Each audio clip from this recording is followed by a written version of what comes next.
dia, boa tarde, boa noite para quem nos está assistindo nesse momento, né? Mais uma edição do Tabira Podcast, hoje com um tema bem relevante, fugindo um pouco do tema da cultura, a gente vai falar um pouco sobre saúde mental e educação. Mas antes eu queria agradecer a Lei do Audiovisual Paulo Gustavo, juntamente com a Prefeitura Municipal, através da Secretaria de Cultura, que nos possibilitou voltar com esses vídeos de podcast.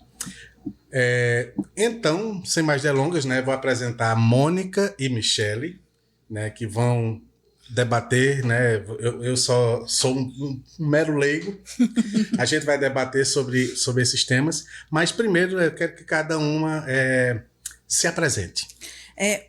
É uma honra a gente estar aqui, é um prazer muito grande participar do podcast. Eu fiquei muito feliz com o convite, confesso que não estava esperando esse convite. E, olá, meu nome é Michele, deixa eu me apresentar. Eu trabalho com Mônica na clínica Mônica Soares, aqui em Itabira. E na região também a gente trabalha viajando e fazendo os atendimentos. Eu sou mais na parte administrativa, aquela parte da conversa inicial, da preparação para os atendimentos e tudo mais. E de mim vêm os pacientes. Você fica com a parte chata, né? Eu fico com a parte burocrática e ela fica com a parte dos atendimentos, né, das anamneses, atendimentos em geral. E agora eu passo para ela a fala. Eu sou Mônica Soares, sou formada há quase 7 anos em psicologia, mas dentro do tema, né, desde 2010, eu já venho na área da educação também, né? Então, é um tema de grande relevância, principalmente com as mudanças que houveram no sistema de educação nos últimos anos. Quais são os principais sintomas que uma pessoa que está entrando em depressão apresenta? O que é mais característico, né, o que as pessoas entendem inicialmente como depressão é aquela tristeza, o isolamento, né, a questão do sofrimento por perder os prazeres por coisas que tinham antes. Né? E aí, esses sintomas eles são característicos por esse lado emocional. No entanto, a depressão também tem essa questão do lado físico, né? Do lado biológico, já que ela é uma junção de 3 hormônios principais. O que a gente caracteriza a serotonina, né? Um neurotransmissor chamado serotonina, que ele está voltado para essas questões emocionais, mais em relação à questão da disposição mental, física, já seria a questão da dopamina, né? O bem-estar emocional voltado para o nivelamento da serotonina. O bem-estar físico, a qualidade de vida, a disposição, esse empenho, a redução ou alteração da dopamina. E quando esses 2 hormônios diminuem e a noradrenalina sobe, aí também vem aquelas características da irritabilidade, da impaciência. Então, não só o isolamento e a tristeza, mas muitas vezes, principalmente em crianças e adolescentes, a depressão ela se caracteriza por picos, né, também de agressividade, de irritabilidade. Mas pode ser confundido com, assim, o povo diz, vamos para uma criança. Aquela criança é mais arteira, aquela criança que o povo diz, essa criança dá trabalho. Pode se confundir isso aí numa criança ou então num adulto? Aí já teria que ser uma avaliação entre a questão do TDAH, né, do transtorno de déficit de atenção e hiperatividade, e também de questões da rotina, sabe? Quais são a cultura familiar, quais são as coisas que aquela criança tem, quais são as coisas que ela presencia dentro de casa, como é a agitação dessa família, porque tem coisas que pode ser hábito e tem coisas que são transtornos, né? Então, a gente tem que fazer essa análise, né, a partir da anamnese, onde a gente avalia desde a questão gestacional da pessoa, tanto da criança como do adulto, né, como foi essa gestação, se teve problemas no parto, se teve situações de trauma, sabe? E é engraçado porque a maioria das vezes, quando a gente vai fazer esse inicial, a gente diz assim, ó, a anamnese, quando se trata de criança e adolescente, a anamnese é com os pais. Não, mas a gente não tem nada. Não, mas o que é a anamnese? É justamente essas primeiras perguntas que se faz para saber como foi a gestação. Essa criança, ela foi planejada? Como foi esse planejamento? Não é? São alguns questionamentos e às vezes os pais eles pensam que o tratamento psicológico é só colocar a criança lá, mas isso é um trabalho que é, no caso, como a gente está falando em relação à escola, é um trabalho conjunto família, psicólogo e escola e todos aqueles que estão ao redor. É aquela questão, nem sempre uma pessoa depressiva é uma pessoa triste. Se fosse assim, humoristas não tinham depressão. É quem mais tem, né? Aquele famoso Whindersson Nunes não tinha um quadro depressivo. Isso não tem a ver com ser feliz ou ser triste. Isso tem a ver com todas as questões, como você falou, né? Cerebrais, que eu não vou saber falar. São os neurotransmissores. Os neurotransmissores. E tem a ver também com outras questões, como a irritabilidade, né? Como a gente vive numa sociedade... comumente, maioria, bem religiosa, às vezes diz assim, a falta de Deus, a depressão, que não tem nada a ver. E assim, vindo para essa parte um pouco de religião, as pessoas de gênero, né, que se identificam com um gênero que não foi aquele que a pessoa nasceu, e chega na igreja e essa pessoa é separada, então tem discriminação, isso também pode dar um gatilho também para essa pessoa? De depressão. Uhum. É porque essa questão de preconceito, ela arrasta não só na questão religiosa, né? Ela vem arrastando por toda a sociedade. Então, as dificuldades sociais de enfrentamento às necessidades básicas, por exemplo, até de emprego. Às vezes, a pessoa não tem a mesma facilidade de encontrar um emprego como se diz assim, como ela imaginava, como ela gostaria. Enfrenta mais dificuldades nessa questão até de oportunidades, de poder, né? Estudar para algo, porque ela vai se embotando emocionalmente por ter tanta dificuldade a ser enfrentada dia a dia, né? Por as questões realmente de preconceito, e isso não começa, como se diz assim, quando a gente se torna adulto, né? Diante da preferência, né, da identificação com o gênero, as pessoas elas já começam a ter esses restícios de preconceito lá na infância, né? Lá com os coleguinhas na pré-escola, na escola fundamental, e aí ele vai chegando ao ponto de precisar, né, desistir daquela situação porque não suporta mais emocionalmente, né? Já está adoecido emocionalmente. E aí vem mexendo com a questão de autoestima, de autoconfiança, né? E aí começa a se sentir inferior a outras pessoas. Michele, quer completar alguma coisa? Não, acho que em relação, principalmente, voltando assim, o isolamento por si só, independente de onde ele ocorra, seja num ambiente religioso, seja num ambiente escolar, ele causa dor e sofrimento, porque o que a gente como ser humano mais quer? Ser aceito, ser amado. Então, quando a gente é adulto, a gente fica mais carrancudo, mas quando é criança, a criança, ela quer que o coleguinha goste dela. Tanto é que a gente que trabalhou em escola, Mônica, professora, né, muitos anos. Eu trabalhei em escola durante algum período da minha faculdade, né? E o que a gente via muito era, meu coleguinha não quer brincar comigo. E a gente via que aquela criança que chega para você e diz assim, eles não querem brincar comigo, é uma dor real, ele tá triste de verdade, porque ele não quer. Aí você imagina, você de pequenininho, e você passa pela adolescência, toda a questão, porque a escola, minha gente, é um ambiente um pouco inóspito.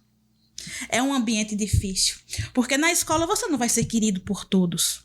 Na época em que a gente estudava, 8 mais atrás, a gente achava que as brincadeiras de apelidar os coleguinhas era interessante, era engraçado. A gente dizia assim, apelidos já tinha na minha época. Mas querendo ou não, esses apelidos, quando eles vão mexendo demais com a gente, fica. A gente ri, mas não é tão engraçado. Hoje em dia, totalmente o contrário. A gente já botou o nome de bullying. Né? Não faz bullying. A gente não pode chegar no coleguinha e chamar cabeção, zarolho, essas coisas. Porque a gente sabe, né, que embora nesse primeiro momento se entenda, um diz com o outro, certo. Só que isso dali fica impregnado na questão da autoestima da pessoa. Né? Vão gerando crenças e inseguranças que vão trazendo para essas fases, né? De adolescência e fase também, adulta. Assim, características físicas também pode influir, né? Muito, em relação à segurança, né? E assim, como eu disse, o ambiente escolar. Por isso que é importante a busca, porque às vezes as pessoas pensam que só busca terapia, só busca tratamento psicológico a pessoa que está no seu limite, né? Ou que está com algum transtorno grave. Não, o tratamento psicológico, ele existe para você conseguir melhorar as suas habilidades, o seu autoconhecimento. Eu sou muito boa nisso, mas eu tenho uma fragilidade nessa outra área. Então, eu procuro um psicólogo para me ajudar, uma terapia para me ajudar a entrar naquilo ali. Não é só para essas áreas de transtornos. Não é isso. Não é só para os transtornos psicológicos. Então, se você pega... Às vezes a gente só procura, minha criança, ela tá irritada, ela tá isso aqui. Aquela situação que ela tá vivendo dentro da casa dela, tá irritando ela. Aí leva a criança, mas se não tratar o problema que está dentro de casa, de nada adiantou. Então é um trabalho conjunto. E voltando para a questão da escola, o isolamento, ele causa dor, que causa dificuldade, que causa depressão, que causa ansiedade e que causa tudo isso. A ansiedade e a depressão, elas meio que caminham, né? Juntas, né? Lado a lado. Por isso que a gente sempre fala. Uma coisa é uma pessoa tá ansiosa. A ansiedade em si, ela tá no nosso sistema de defesa. É o que a gente chama de ansiedade normal. Né? A ansiedade e o medo, eles são para que a gente consiga se defender, fugir, lutar. Né? É a nossa questão básica de defesa. Só que quando isso vai aparecendo em situações onde a gente não tem do que se defender, não tem para onde correr, né? Que é a liberação do cortisol e da adrenalina, a gente vai sentir toda aquela questão, né? Do coração mais acelerado, suor, maior fluxo sanguíneo, aumento de temperatura, e a gente tá sentado assistindo televisão em casa e vai fugir de quê? Tá se defendendo de quê?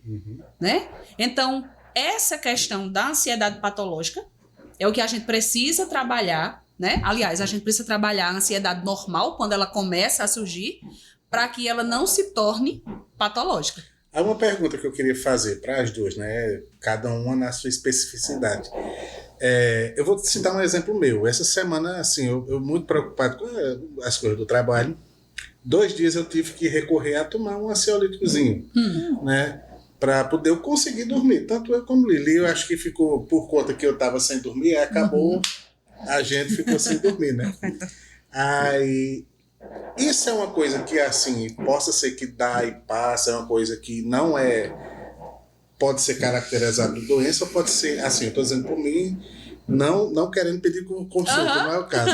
Mas, assim, uma pessoa que esteja né, nesse mesmo quadro, não consegue dormir, fica só com pensamento, ou, assim, uma coisa específica. Pode ser trabalho, pode ser uma coisa que você tem que fazer amanhã e fica com aquele remoendo no juízo, né, na cabeça. Isso é uma coisa que dá e passa ou pode ser já o sintoma de alguma coisa maior? Olha, a primeira coisa que a gente tem que avaliar nesse contexto é a frequência e a intensidade. Quando a gente vai estudar farmacologia não, psiquiatria, cadeira de psiquiatria, né? A gente para assim e fica assustado. Porque a gente diz, eu tenho todos esses sintomas de todo transtorno que existe no manual do DSM-5. Tudo que falou aqui eu tô... Mas o que diferencia um transtorno de um comportamento e de uma situação esporádica é a frequência com que ele acontece, né? E a intensidade, né? Então, é natural que a gente tenha esse planejamento do amanhã, o planejamento de coisas que eu quero estabelecer como metas para o futuro. Só que, quando isso desorganiza ao ponto de eu não conseguir viver o hoje, porque eu estou esperando um acontecimento do amanhã, aí sim é como se diz assim, um ponto, um sinal de alerta, né? Em relação a isso, a questão da frequência.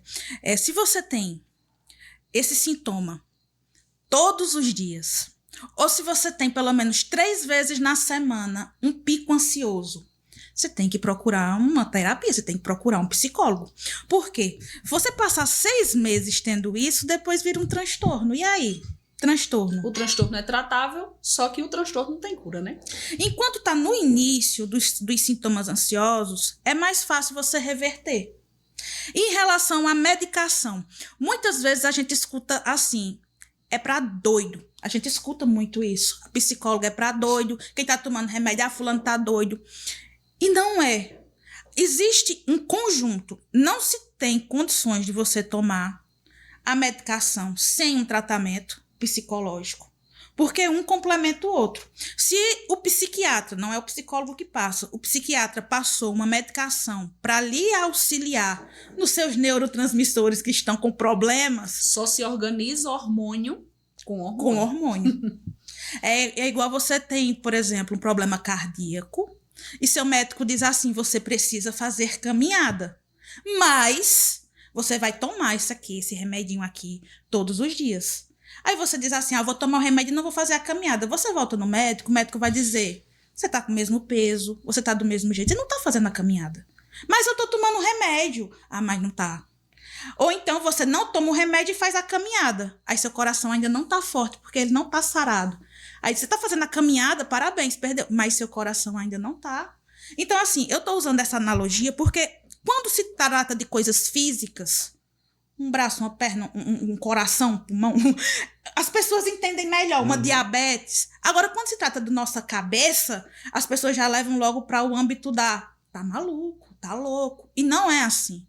Psicólogo não faz milagre, psiquiatra não faz milagre. É conjunto. E tem que parar com essa mania de dizer, tu toma esse remédio?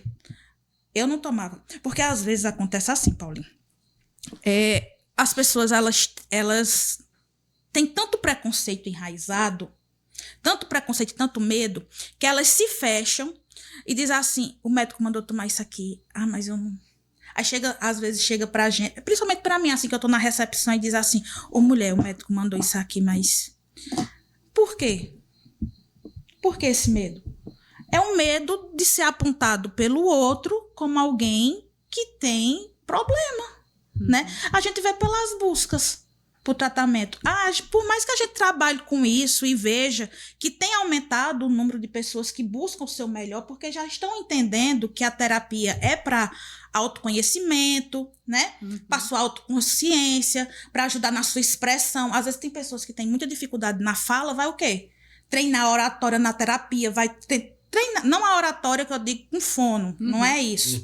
Mas ver o que está bloqueando, vai lá, não é isso. As pessoas ultimamente elas têm procurado, mas ainda há uma grande parte que tem grande preconceito com isso. Isso aí, por exemplo, eu tiro por mim. Eu sou uma pessoa que eu tenho TAG. O que é TAG? Transtorno de ansiedade generalizada. Eu sou muito acelerada. Então, eu tenho que tomar uma medicação todos os dias para isso. No começo, quando o médico passou a medicação, eu não queria tomar.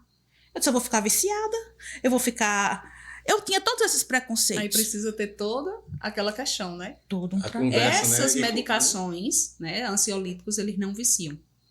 Eles, como se diz, eles não têm esse poder de viciar. O que pode causar, né, esse vício, essa dependência, são os benzodiazepínicos. No entanto, não é algo que se eu tomar, eu nunca vou poder me libertar. Essa não é a realidade. Por isso que o tratamento e o acompanhamento psiquiátrico ele é tão importante. Porque no tempo de parar, vai ocorrer um desmame da medicação. Isso quem é que não diagnóstico, como é que eu posso dizer? Quem é que acompanha isso aí? É psicólogo ou psiquiatra? A medicação é psiquiatra ou neuro, né? Dependendo da situação, dependendo do caso. O psiquiatra, ele é indicado nas situações onde se tratam mais voltadas assim essa questão de ordem emocional, né? Já o neurologista é quando tem casos de lesão, quando tem essas dificuldades maiores em relação ao sono, enxaqueca, essas questões aí que são mais físicas, né, biológicas. E nessa questão aí, né, como Michele está dizendo, em relação a esse medo de fala, a gente traz muito isso em relação, principalmente, quando se inicia essa adolescência na escola. né? O medo de apresentar um trabalho, o medo de errar, o medo de tirar notas baixas. Eu sempre fui amostrado. A comparação, né? A comparação com outros colegas, sabe? Tem essa questão de ir criando, gerando essa fobia social, sabe? Esse medo de ser avaliado, esse medo de não conseguir, o medo de alguém rir deles, sabe? E isso, como se diz assim, pelas cobranças, né, que hoje a gente tem em relação a essa questão de notas, de ser o melhor, né? Então, isso tem fortalecido ainda mais. Mas, assim, uma pergunta que eu acho que é pertinente. Isso também não é um mundo que impõe, às vezes a sociedade impõe, a escola impõe, os amigos impõem, você tem que ser sempre o melhor, você tem que ter, assim, sempre jogo de cintura, ter que ser uma pessoa que às vezes você tem consciência que não é, e não é seu defeito, não é defeito, você só não é daquele jeito. Exatamente. Então, quando vem essa questão da imposição, a gente também recebe, né? Pais que querem determinar o que os filhos têm que ser, em que têm que se formar, e muitas vezes tem adolescentes que eles querem uma profissão, né? Tem adolescente que quando a gente diz assim, eu tinha uma criança que ele queria ser motorista do carro de lixo, porque ela achava fantástico. Ele era realizado. Você podia falar em qualquer outra profissão, mas ele queria ser motorista, né? Outro queria ser vaqueiro, queria ser agricultor. Já outras queriam ser cabeleireiras, manicures, porque gostam dessa questão do cuidado pessoal. Mas não, elas eram obrigadas, né, a ter a questão de uma faculdade. Mas eram totalmente frustradas, porque não queriam seguir aquilo e a mãe não admitia, né? E aí é onde a gente começa. Não só o trabalho com o adolescente, que ele tem que ser o predestinado, né? Ao que se espera, que hoje a gente meio que nasce sem uma escolha, já vem caminhando, né? A gente, hoje em dia, não tem mais tempo nem de nascer, já está dentro de uma escola. Não tem tempo de nascer, já está na escola. Eu entendo quando tem aquela questão assim do filho não ter com quem ficar e os pais precisarem absolutamente trabalhar. Colocar numa creche, né? Essas coisas assim. Só que, quando você tem esse tempo de cuidar da criança, por que colocar antes de 3 anos de idade? Se ele nem formou os vínculos com a própria família. Aí ele já está no mundo social. Mas isso chega a ser danoso para a criança? Sim, muito, chega. Muito. Chega, Olha, porque meio que eles perdem, né? Essa questão assim da orientação, de segurança, de vínculo. Entendeu? E os relatos que se tem? Porque quando você coloca uma criança muito bebezinha na escola, você pode observar, a maioria, pode ir em qualquer creche, início de ano, pode ir. A maioria tem relato de mordida. Mordeu o coleguinha, puxou o cabelo do coleguinha. Fez tanta... assim, essa agressividade que eles têm, eles não sabem dizer, olha, minha mãe me deixou aqui, eu estou triste. Não, eles não sabem falar, eles ainda não têm isso. Então, como é que eles se defendem? Eles mordem, eles gritam, eles choram. Por quê? Porque ele não entende que a mãe dele... Para uma criança, ele não sabe o que é 1 hora, o que é meia hora, o que é 10 minutos. Aquilo ali para ele é eterno. A minha mãe me deixou aqui, meu pai me deixou aqui. E agora? Não conheço ninguém.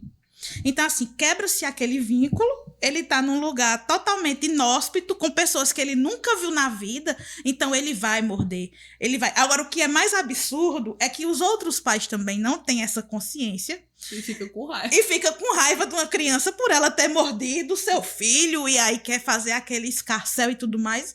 Minha gente, olha, se você puder ficar com seu bebezinho em casa, pelo menos nesses primeiros períodos, até os 3 anos... Isso é muito importante para o desenvolvimento dele. E não se sabe... E é assim, a maioria das pessoas não sabem que essas coisinhas pequenas que vão acontecendo na infância, que às vezes a gente nem lembra quando a gente é adulto, fica lá no subconsciente da gente, e às vezes aquele medo que a gente tem de uma coisinha boba vem daí.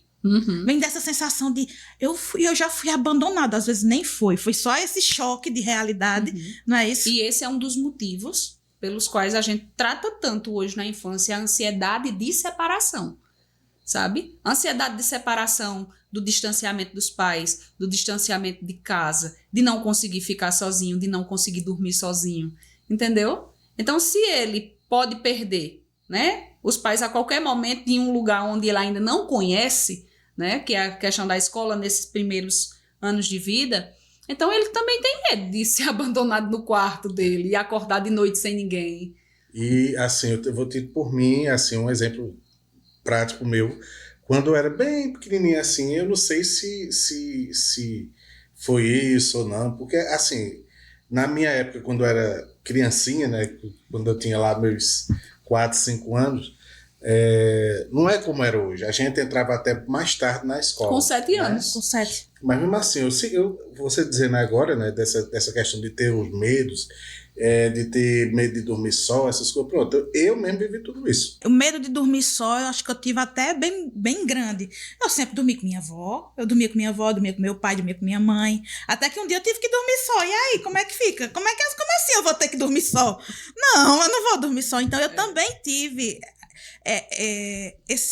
esses pequenos problemas na infância, que a gente acaba o quê? Levando para a escola, mas a escola não tem aquelas pessoinhas que vão entender a gente, a timidez. Eu, sinceramente, eu sou muito crítica com o sistema educacional, se bem que a gente não vai resolver isso aqui, conversando aqui, mas eu não acho o sistema avaliativo, nosso sistema avaliativo eficaz. Eu não acho. Eu acho, sim, que a gente tem que ter o conhecimento de todas as matérias. Mas você avaliar se um aluno ele é bom, excelente, o melhor, porque ele é bom em matemática e português, eu acho um pouquinho fraco. Até mesmo porque hoje a gente fala muito da questão das múltiplas inteligências. Né? Múltiplas inteligências, justamente. É igual aquela imagem. Você vai julgar um peixe pela capacidade dele subir numa árvore? Não tem como. Cada um é feito. Então, às vezes, você vê um aluno que ele é excelente em desenho, ele é excelente em comunicação, ele é um músico. Se você colocar ele não sabe a matéria. Eu tinha um amigo assim, né? Hoje ele não está mais entre nós, mas assim, ele era muito fantástico nas apresentações. Quando ele não estudava, mas a gente chegava, olha, fulano, não vou citar o nome aqui, né? Olha, fulano, esse aqui é o tema do trabalho. Ele nem estudava com a gente, ele lia assim, ele apresentava que parecia que ele tinha feito o trabalho todinho. Olha só que talento. Só que as professoras, os professores, não veem isso. Vê assim, cadê o 10 na prova? Não veio. Cadê o 10 na prova? Não tem. Olha, tem uma história, por exemplo, de Mano Brown. Mano Brown estava dizendo, e eu vou puxando assim. Mano Brown dizendo assim, eu chegava da escola, mostrava pra minha mãe, ó, mãe, meu boletim.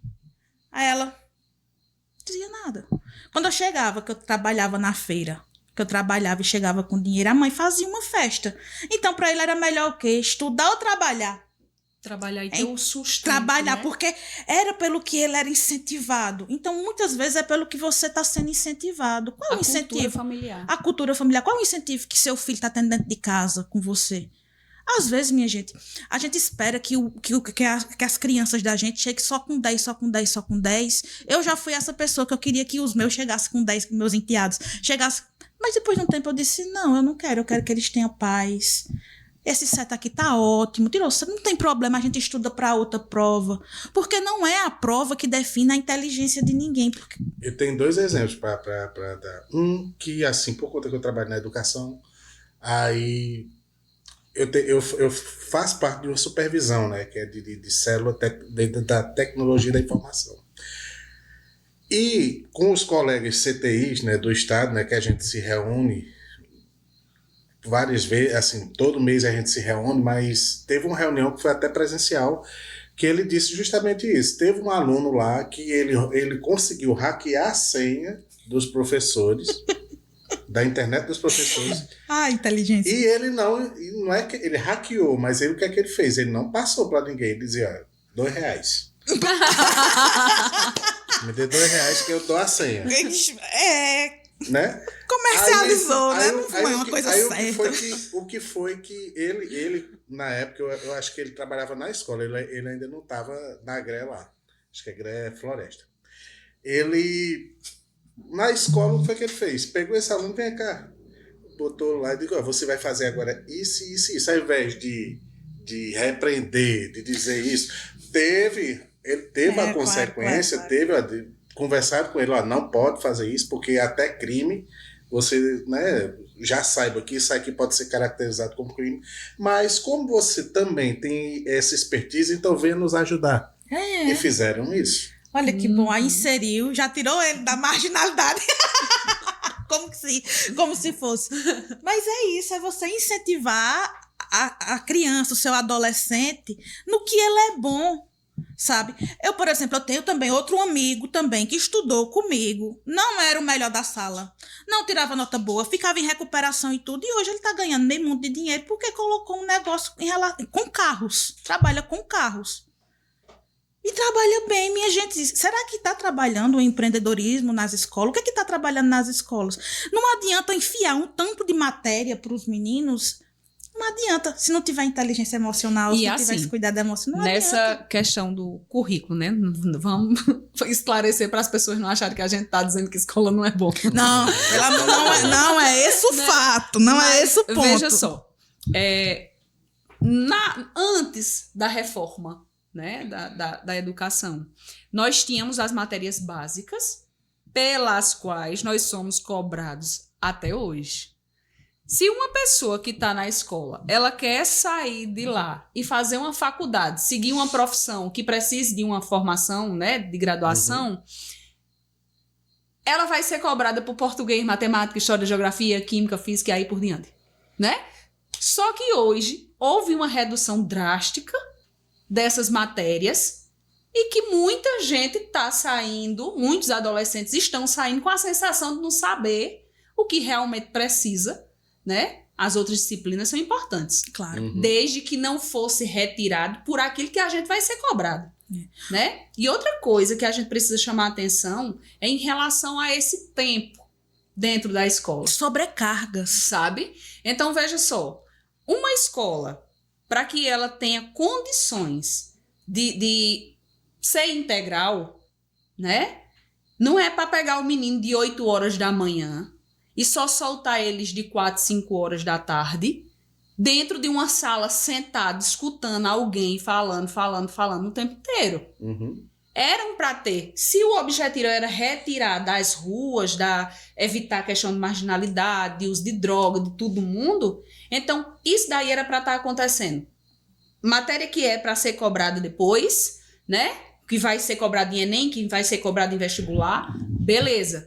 Só que em outros momentos era para ter o lazer, porque como é que uma pessoa que vai ter o tempo de sentar naquele período do almoço, não tem nem onde sentar, se deita no chão, pode ir nas escolas, os meninos estão deitados nos corredores, esperando a hora de voltar para a sala. Então é adoecedor, né? É adoecedor. Essa questão assim dessa sobrecarga emocional, dessas cobranças, da sobrecarga física, sabe? É como se as pessoas estivessem vivendo a adolescência na fase adulta. Não tem mais tempo de viver, não tem mais tempo de sair, não tem mais tempo de brincar, não tem mais o tempo de ócio. E o ócio não é ruim, não. Hoje em dia, você não vê tanta criança brincando na rua, né? Até porque os tempos são outros, né? A gente tem a consciência disso. Eu até dizia outro dia, quando a gente tava brincando na rua, que a gente viu um carro aparecendo, a gente já saía desesperado, correndo para as calçadas. Hoje a gente não tem mais como brincar na rua, porque os carros tomaram de conta de tudo. Mas eu, na minha infância mesmo, né, eu acho que da Michelle, eu acho que da sua, a gente brincava na rua, jogava bola, ficava... e assim, era até como uma parte também de se exercitar, né? Que a gente, enquanto criança, além da educação física, também tinha isso, né? Da gente estar correndo. Bom, as sobrecargas que se tem dentro das escolas em relação ao tempo, eu acho, por isso que eu digo, não é, pelo amor de Deus, aqui ninguém está falando que vamos tirar todas as crianças da escola, não é isso. É só que assim, é sobrecarga para os professores, é sobrecarga para os alunos, porque ao mesmo tempo que eles são cobrados, os professores são cobrados, os diretores são cobrados por resultados, que às vezes o Estado também não está ajudando. A nossa escola, ela é estrutural. E como é essa estrutura? É simples, é abrir escola, é levantar muro. Não, minha gente. Diga-se no nosso país não é assim, é muito bom a educação. O município tal abriu tantas escolas, o estado tal abriu tantas escolas. Minha gente, o que adianta subir os prédios se não tem qualidade? E quando eu digo qualidade, eu não estou falando dessas matérias, não. Inteligência emocional é algo que tem que ser estudado com afinco e de verdade, porque assim, estamos vivendo tempos difíceis em relação à psicologia, em relação às crianças estão mais sensíveis. A gente veio de uma pandemia e observa como estão as escolas depois daquele período de pandemia, depois da Covid. Observa como foi. As crianças tiveram que aprender a estudar online. Os professores tiveram que aprender a ensinar de forma online. Todo mundo dentro de casa assistia a aula daquele jeito, que a gente sabe. Quando foi para voltar para a sala de aula, estava todo mundo desnorteado. Algumas escolas ainda mantêm o sistema de não ter recreio para que não haja contaminação até agora. As crianças passam o dia todinho sentado, tem só o horáriozinho do lanche e não tem aquela brincadeira no pátio, aquela diversão, o correr. Minha gente, a coisa melhor do mundo de se ter numa escola é uma quadra, que é para os meninos extravasar. Os meninos. Que é para os meninos extravasarem. Porque se a gente, adulto, não aguenta 45 minutos de aula, corta para outra aula, mais 40... A gente não aguenta. Imagina criança, adolescente. Deus me defenda de um negócio desse. Eu sei que eu chegava, quando a gente brincava na hora do recreio, eu chegava suado. Porque extravasa, desestressa. Socialização, coordenação motora. Trazendo para avaliação infantil psicológica. Socialização, que é indispensável. Coordenação motora. Essa questão da percepção visual, da noção de risco, de defesa. Socialização, sabe? Né? Então, não é só estar correndo, é aprendendo regra, é respeitando o colega, é sabendo o limite do outro. Então, esse brincar não é só brincar por brincar. Ele tem um fundamento, né? Tudo tem um propósito. Né? E até as travessuras, minha gente. Que a inteligência, a astúcia da travessura de criança. Eu lembro que na Carlota tinha um pé de manga. Roubava pouco. Roubava as mangas da escola. Eu pulava era o muro para ir para casa. Olhando, e vamos brincar, e vamos correr, e vamos se divertir. E o coleguismo e tudo isso. E os professores também tinham um momento de paz deles, minha gente. O momento deles ir para a sala do professor, comer tomar café, conversar. Aquela bolachinha creme crack, fumar. Aquele docinho. Tomar uma água, sair para relaxar. Isso é muito importante do que uma aula em cima da outra. Os alunos ficam estressados. E hoje em dia a gente professores tem estressados. Muito estressados. A gente escuta às vezes dizer assim, no meu tempo não tinha autismo, no meu tempo não tinha TDAH. Tinha. Não tinha autistas, né? Digamos assim, de níveis mais severos na escola. Não ficava tudo escondido em casa, né? Exatamente. Não tinham na escola. É uma pergunta que eu ia fazer. Porque a gente teve um boom, né, desses transtornos, assim, autismo, TDAH, assim, eu estou dizendo os que a gente escuta mais, né? Isso tem alguma relação, porque é como você disse, que antes eles deixavam em casa, né, e não levavam, ou é alguma coisa que mudou também, assim, alguma questão genética de uns tempos para cá? A ciência comprova, né? Ela confirma que não houve aumento nenhum. Continua o mesmo %, né, da população mundial. Só que o que foi que aconteceu? A diferença foi a formação de profissionais especialistas na área, né? Foi a questão do buscar tratamento. O estudo se ampliou, a divulgação sobre sintomas se ampliaram. É o que faz pais procurarem, né? Inicialmente, mas tem pais ainda que resistem, né? Resistem por aquele luto, né? Quando a gente vai ter um filho, a gente idealiza. É o filho ideal, né? E quando a gente tem o filho real, muitas vezes há uma frustração, né? E por isso que hoje é tão importante. A gente fala tanto da questão do pré-natal psicológico, principalmente nos casos que as gestantes descobrem, né, alguma deficiência nesse bebê ainda na barriga. E, assim, no caso de síndrome de Down, tem como saber já na gestação, né? Tem. Ah, mas porque aí... E também TDAH não. TDAH não, só vai saber depois. Mas se a pessoa também se a criança ainda na gestação, ela tem como saber se ela vai desenvolver o autismo também? Ou O não? autismo já se nasce. Já se nasce autista, já se nasce TDAH. Então, isso são transtornos do neurodesenvolvimento, né?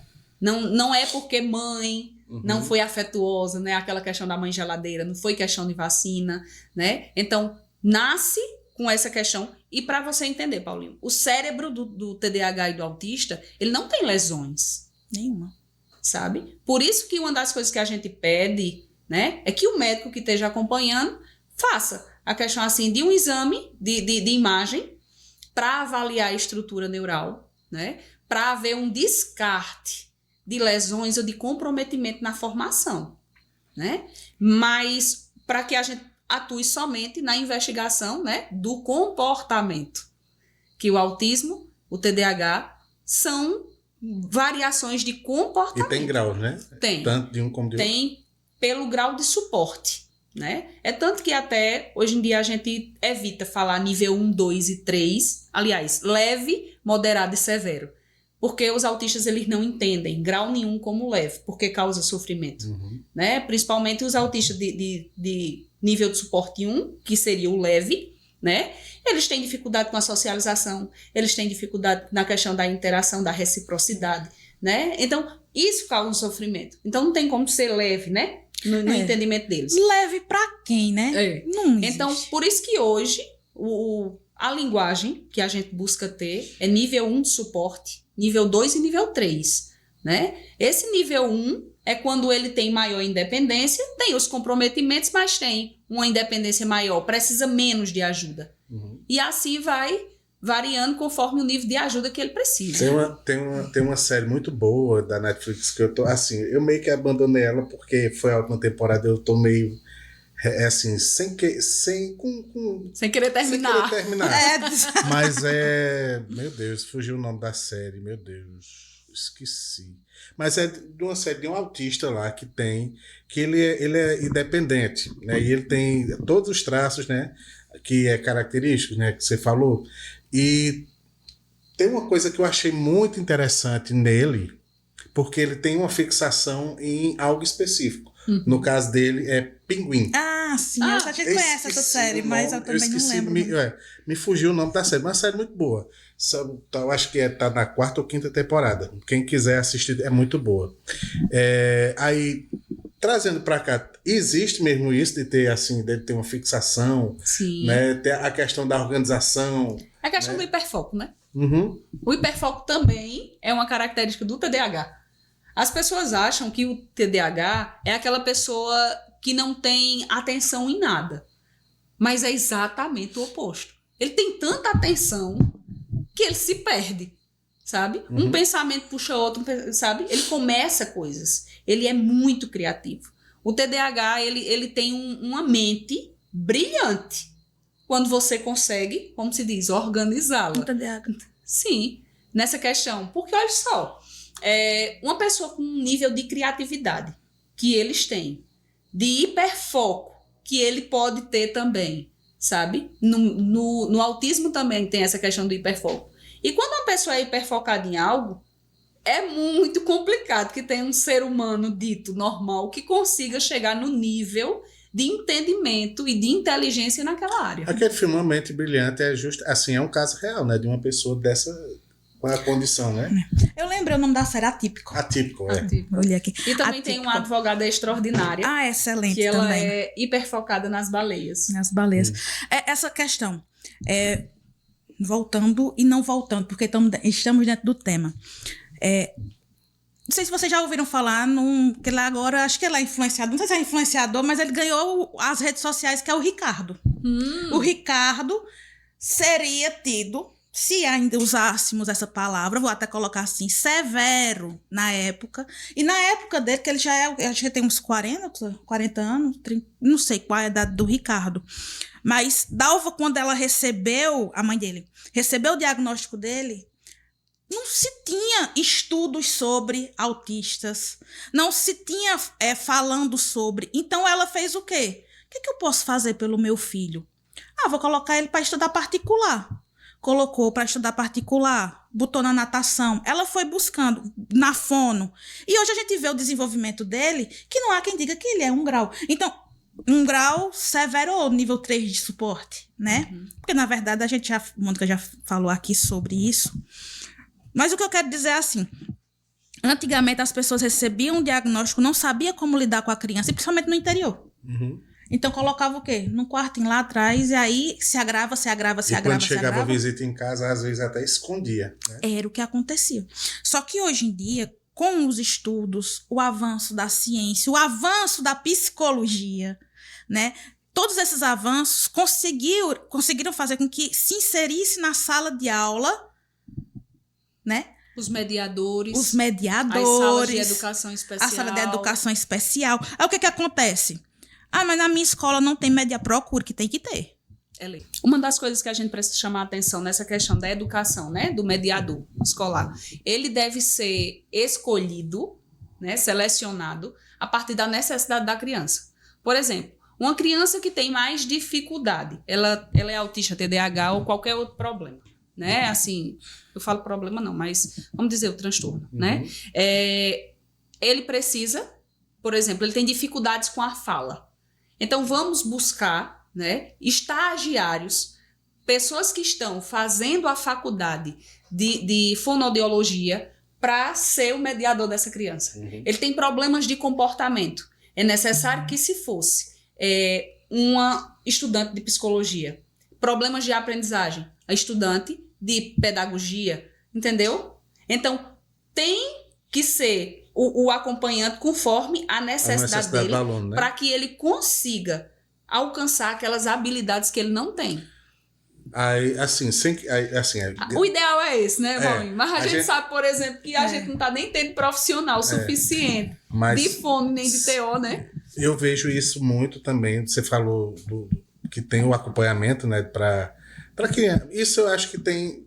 Eu vejo mais na rede municipal, né, que tem, por conta que pegam o ensino fundamental, desde de criancinha, né, aí que precisa, né, aí eu acho que tem isso mais forte mesmo no municipal, né? E tem que colocar, por exemplo, uma criança que tem transtorno de déficit de atenção e hiperatividade, ele precisa também, se ele for mais forte a hiperatividade, ele precisa extravasar, é preciso que a mãe, o pai procure escolinha de futebol, não gosta, bota para correr, bota para andar de bicicleta, para ele gastar energia, gastar. Olha, o cérebro de um TDAH é que nem a doutora Ana Beatriz fala, é como se fosse um carro desgovernado. Ele pensa muito rápido. Então, às vezes ele está falando com você um assunto, aí você diz assim, tá falando de quê? Ele diz, daquilo que a gente estava falando. Ele diz, mas a gente não estava falando disso. Não era... Então, para voltar, sabe? Ele perde, não é que ele perde o foco, é que ele é tão rápido que ele não... Ele fala muitas coisas, né? Ele fala muitos temas. Ele tem muito a falar. Também vendo tanta coisa aqui. Ele tem muito a falar, ele tem muito o que dizer, mas ele se entedia rápido. Porque ele aprende rápido, aí se entedia rápido, aí já não quer mais fazer aquilo, aí quer fazer aquela... Então a gente vai trabalhar o quê? E ele também se cansa mentalmente. Muito rápido. É o que a gente vai trabalhar na clínica, para ele começar uma atividade e terminar uma atividade. Aí a gente trabalha o quê, Mônica? Jogos. Vai trabalhar. Porque às vezes a gente escuta, Paulinho, oxe, vai brincar na sala, só brinca. Essa psicóloga só brinca com o menino. Aí eu fico pensando, às vezes, quando eu escuto, hoje ela vai trabalhar com ele, ou hoje ela só vai brincar de novo. Às vezes, a gente tem que ser muito educado.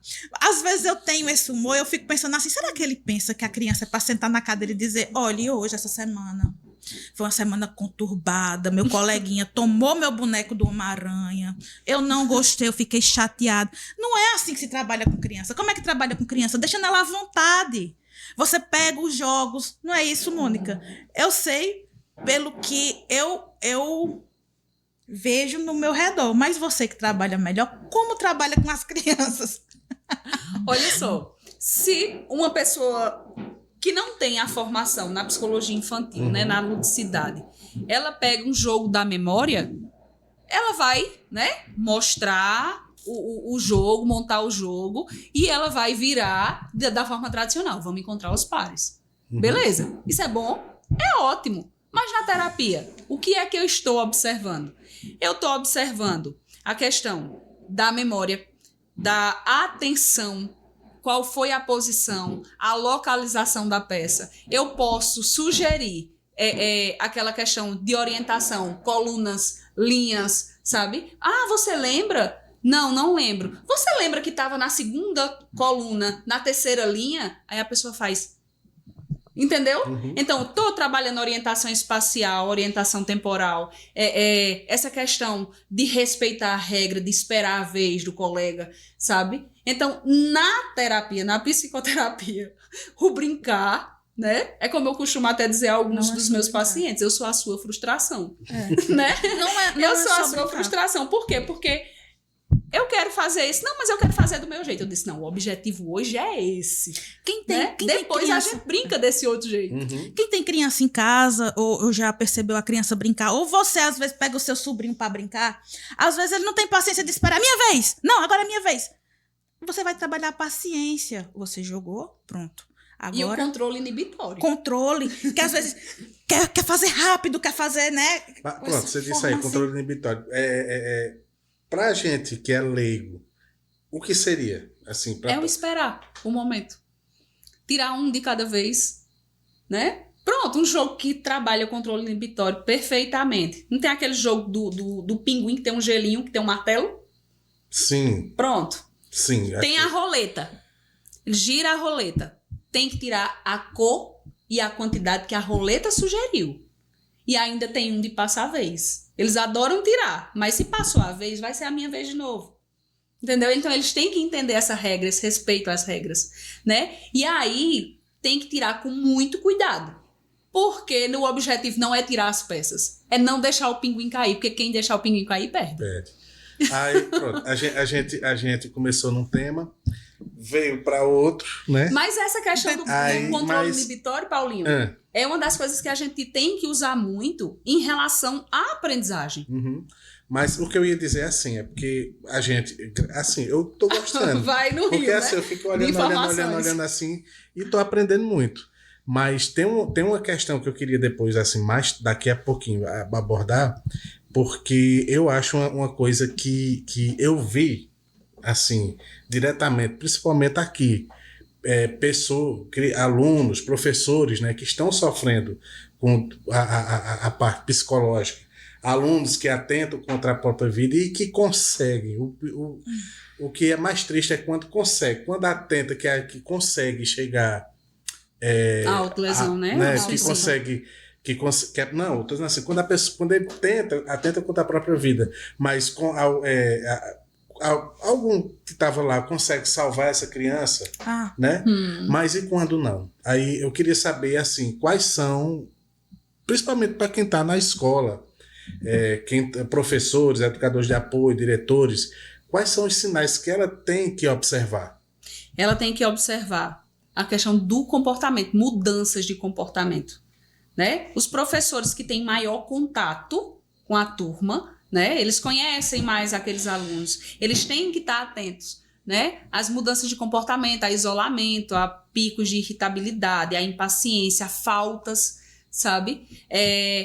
Quando perceber algo diferente, conversar com aqueles colegas que estão mais próximos. E outra coisa que a gente também deve lembrar, nessa questão principalmente de automutilação que está muito forte, né? Entre os alunos. Os professores também têm que observar se ele está sempre de casaco, sempre buscando se esconder, sabe?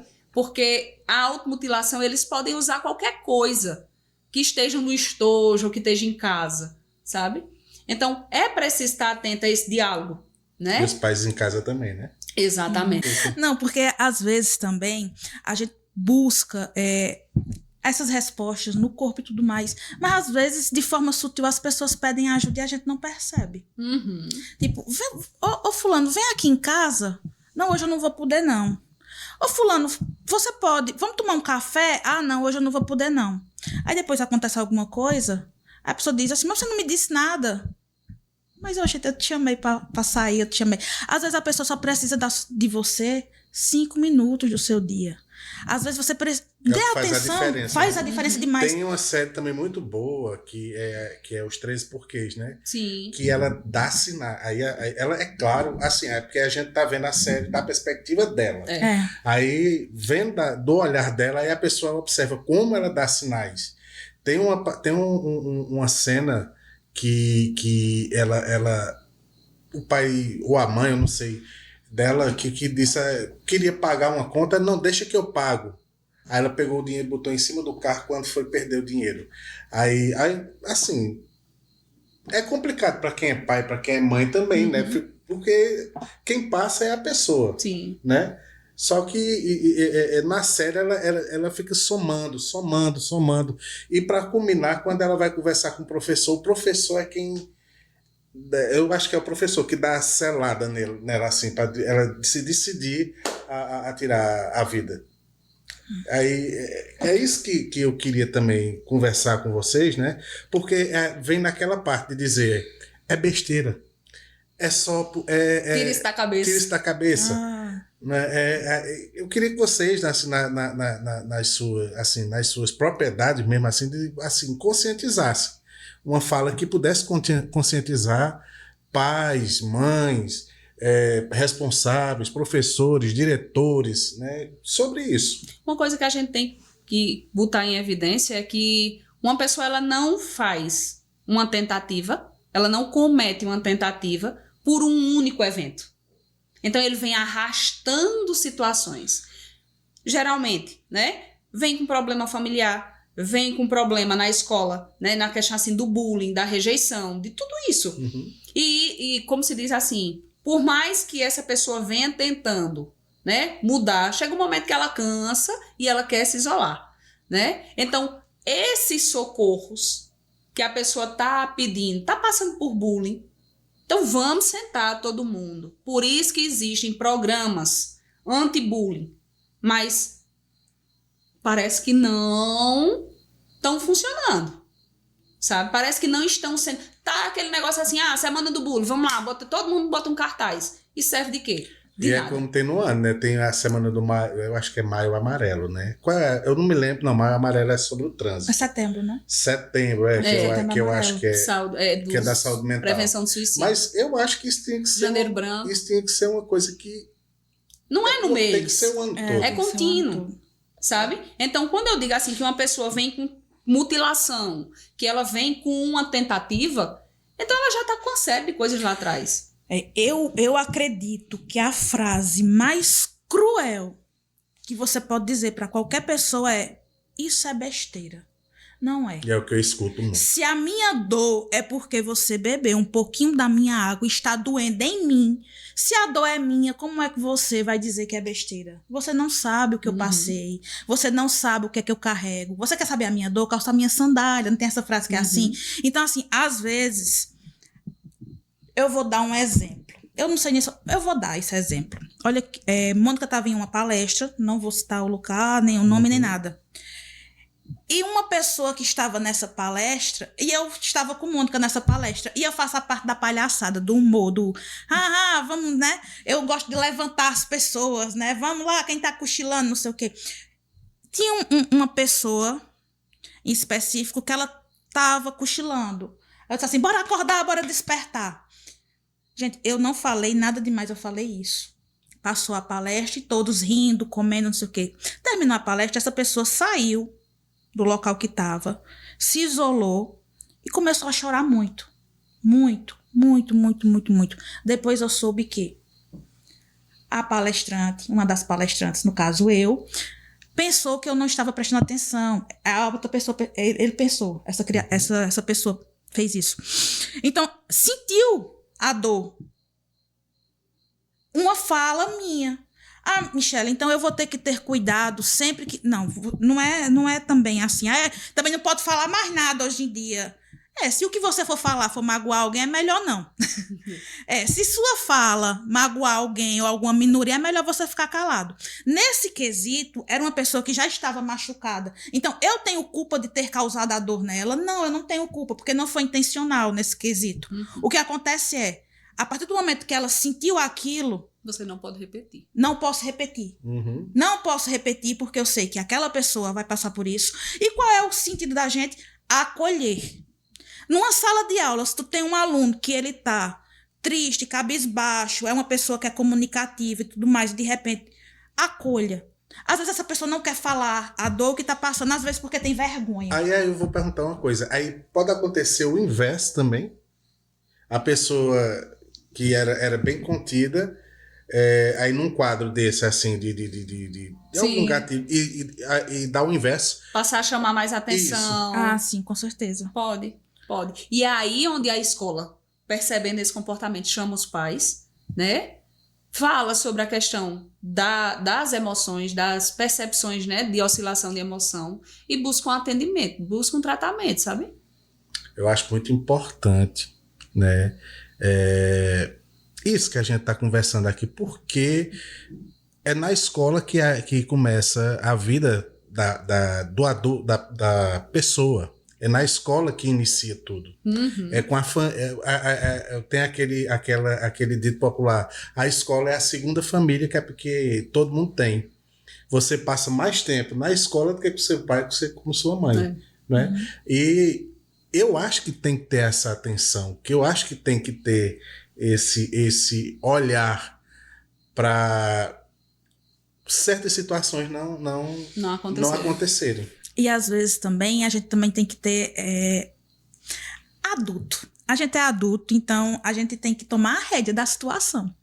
Meu filho passou o dia todinho na escola e eu passei o dia todinho trabalhando. Meu trabalho foi infernal. Eu não sei como foi meu filho na escola dele, mas eu sei que meu trabalho foi cansativo. Mas quem é o adulto? Quem é que vai chegar em casa e dizer assim, como foi meu filho sua aula? Falar com os filhos, falar com o seu adolescente, com a sua criança. Você pode estar exausto, mas às vezes só aquele minutinho que diz, mamãe, aconteceu isso. Às vezes, minha gente, eu tô tão no automático que eu só fico, eita, eu não sei nem o que eu tô respondendo. Mas não é por maldade, é porque eu também tô cansada, mas pelo menos eu tô ali. Às vezes os quartos viraram calabouços. As pessoas chegam do seu dia exausto, entram nos seus quartos, se trancam. Depois acontece alguma coisa e aí? Aí eu quero puxar assim, outro subtema, né? Sobre. Aí a gente falou sobre as questões, né? Da mente e tudo. Mas e quando se tem abuso? Eu não sei se isso vocês podem. Se passa por vocês. É uma dúvida minha. Quando a criança está abusada, que ela fica retraída, ou não, né? Mas tem algum sinal assim que dê a entender que aquela criança tá acontecendo alguma coisa errada com ela? O primeiro sinal que uma criança dá quando ela está sofrendo abuso, ela sentir medo quando o abusador como se diz, se aproxima dela. Dificuldades para dormir, pesadelo, mudança no apetite, medo de ficar sozinha, essa questão assim do choro, do isolamento, sabe? São tantos sinais. Às vezes, dependendo da tensão e da pressão, do medo tão grande que a criança ela volta a fazer xixi na cama. Né? Independente se for um pré-adolescente, lá nos seus 13, 14 anos, né? Sim. E aí, tá aí a importância de chamar a responsabilidade para orientação, sabe? Eu acho que as pessoas ainda trazem essa questão da educação sexual na escola como algo assim, meu Deus, não pode falar sobre isso. Ninguém está ensinando a criança a fazer nada, não. A gente está ensinando a criança a se defender, está ensinando a criança a entender. É porque criou-se também também outro pensamento dizendo que se ensinar as coisas às crianças, como é que é o sexo, como se gera uma criança, ou então as questões, assim, desde criança, conscientizar nas questões de gênero, né, para também para não ter, não crescer uma criança com preconceitos, né? E ter a consciência, né? Conscientizar a criança. Mas é isso que às vezes o pai ou a mãe fica com medo, né? De ter essas questões. Mas aí é como você falou, não se deve ter medo, se deve justamente mostrar e dizer, ó, se acontecer isso, você tem que me contar. Ter aquela cumplicidade, pai e filho. E também, outra coisa que a gente também deve deixar claro, porque eu também já trabalhei no CREAS, né, Paulinho? Então, a gente sabe que muitas vezes um adolescente tá em casa também, né? ou a criança fala para a figura de segurança que seria, né? E a figura de segurança diz que é mentira. Sim. Então, qual é o contexto? Principalmente quando a questão do abuso acontece no ambiente intrafamiliar, né? Que são as pessoas próximas, amigos da família. Se essa pessoa que ela confiava não acreditou, né? E tentou dizer que não era verdade, que era só um carinho, qualquer carinho que incomoda não é carinho. A gente tem que ensinar isso na escola. Que né? tem até então, chega até um professor, né? que colocava assim, aqui, pega aqui, aí quando vai descer, não exatamente, o né? sinal, né? O vermelho, amarelo, verde. Então, a gente tem que ter esse ensinamento. E é uma das coisas que eu pergunto sempre na terapia. Você orienta seu filho em relação a abuso? Ele saberia identificar se alguém fizesse um carinho que ele não gosta e que ele vai entender que é errado. Porque, olha, a gente chega o momento da gente atender adultos que vêm adoecidos porque descobriu que aquilo que era dito um carinho era um abuso. E aí, fazer o que agora? Aí gera até um gatilho nele, né? Depois depois adulto, de tudo. né? Exatamente. E a pessoa chega claramente, eu não sabia que aquilo era abuso. Isso pode gerar também, influenciar na relação entre pessoas, né? Sim. Com certeza. E outra coisa, quando isso vem para a escola, né? Quando uma criança chega e diz, e tem brincadeiras, Paulo, que a gente pode usar na educação infantil, sabe? Que a gente identifica. Bastou uma atividade com a família terapêutica, que são os bonequinhos de tecido, né? Com a família terapêutica, para que eu identificasse que uma criança de 2 anos estava sendo abusada pelos pais. 2 anos? Pelo pai. Entendeu? É a coisa que eu não entendo. Então, a gente chega...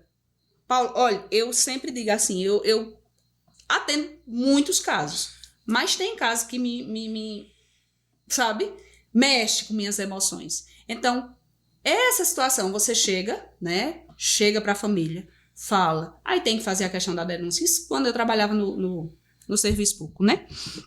E aí, há todo um protocolo para defender a questão da privacidade da criança, né? Para defender a privacidade da família, mas que aquele abusador ele seja punido pelo que ele fez. E isso chega na escola. Porque ela também começa, de alguma forma, a hipersexualizar o comportamento. Né? Uma criancinha chega e beija o coleguinha. Como assim? Aprendeu como? Onde? Né? Uma criança chega, por exemplo, e tenta ver a parte... Vai ter o momento, né, das fases do desenvolvimento. Freud explica, né? Que vai ver até aquela questão assim do autoconhecimento. Né? Só que passando disso... a gente já tem que investigar melhor. O que eu acho ainda difícil de entender é, hoje em dia, ter pais e mães que se negam a conversar com seus filhos, né, sobre questões sexuais. Nossa. A ensinar. Não é que você vai dizer para a pessoa, você não vai dizer, não, vá lá, uma criança de 5, 6 anos, não, vá lá e faça o que você quiser. É assim. Não, você Nem tem pra que ensinar. Por conta de muito preconceito de pais, né, pais e mães, não tem essa percepção e às vezes vai criar um adulto frustrado na vida. Sim. Não é? Eu lembro da época em que eu trabalhava também na escola, uma colega minha disse assim, mas a gente estava na festa, Eu tava com minha filha e ela viu 2 homens se beijando. Eu fiquei sem saber o que dizer. Eu digo, você não tem o que dizer. 2 homens podem se beijar, 2 mulheres podem se beijar. Mas eu não quero falar sobre isso. Eu digo, você pode não querer falar. Você pode falar do seu jeito, explicar que isso acontece, ou você pode deixar que ela descubra sozinha pelo mundo afora. É a mesma coisa e aí dessa educação sexual. Exatamente. Né? As pessoas pensam que educação sexual é você incentivar, escandalizar. Não. É dizer, olha, aqui pode tocar, aqui não pode tocar. Se tocar aqui, acontece isso. Se tocar aqui, é isso. Os meninos têm que aprender a respeitar e escutar um não. Você tá na hora do namoro com a menina, tá lá, seja lá com quem for. A partir do momento que disser não, travou. Guardou as coisinhas onde tava e acabou. Porque passando disso, aí já é abuso. Aí você para, como vocês estavam falando aqui, na infância, dentro de casa, o abuso ele pode acontecer com criança, com adolescente e com adulto também. Às vezes, no ambiente de trabalho, o patrão vai lá e abusa, aproveita do seu poder de patrão e às vezes está abusando da mulher. Mas que abuso é esse? É o passar na mão no cabelo e pegando aqui na nuca, que não tem necessidade. Que toque é esse? Que intimidade é essa que a gente não tem? Tudo que se trata de intimidade, passou do ponto, já não dá mais, sabe? E como você estava falando, né, Paula, essa questão assim, não se trata de incentivar. Se trata, inclusive, de uma questão, né, de saúde. Se eu oriento a minha filha, né, as questões de prevenção, muito provavelmente ela não vai aprender da forma errada com pessoas que também não têm conhecimentos em relação à situação, né, que são pessoas da mesma idade. E aí vai evitar uma doença, vai evitar uma gestação indesejada. Vão ser evitadas tantas situações, né, que naturalmente, né, pela informação, pela orientação, ela vai ter conhecimento e vai conseguir se defender, se proteger, se cuidar.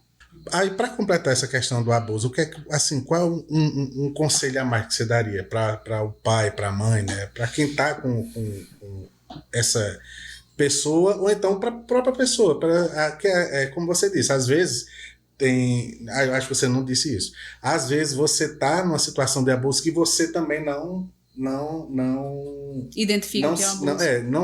Não se vê nesse lugar né? Mas infelizmente tem homens e também mulheres, né, que estão nesse se aproveitar, né? Se aproveitam, né, do seu status, né, ou por safadeza mesmo, para a gente falar bem no popular, por safadeza mesmo.